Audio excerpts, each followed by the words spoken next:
Hazrat Ali said to Imam Hassan as Iyaka wa musadaqatal ahmaki fa innahu yuridu an yanfa'aka fa yazurraka.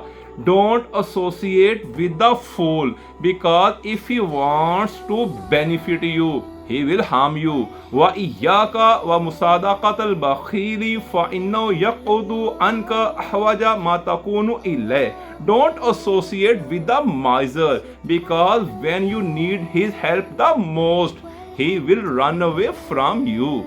Wa iyyaka wa musadaqatal fajiri fa innahu yabi'uka bitafi. Don't associate with bad character, otherwise he will sell you for money. Wa iyyaka wa musadaqatal kazzabi fa innahu kasarab. Don't associate with liar. He is like optical illusion. Yuqarribu alaykal ba'ida wa yubaidu alaykal qarib. Who will show you distant thing near and near thing as far away.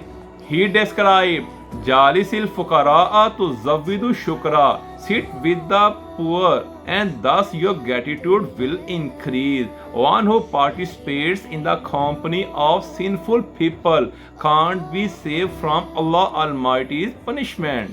Hazrat Ali said to his governor Malik Ashtanakhi as, O Malik, don't associate with the very rich. In this way you will suffer from inferiority complex, whereas Allah subhanahu wa ta'ala likes thankfulness. It is narrated, Khairul ikhtiyari sohbatul akhyar. The best choice is the companionship of good people. The company of pious people is a source of dignity and honor for humans in this world and the hereafter. Imam Sadiq said, La yambagi lil mu'mini an yajlisa majlisan yusallahu fi. It is not appropriate for a believer to sit in such a meeting where there is disobedience to Allah subhanahu wa ta'ala.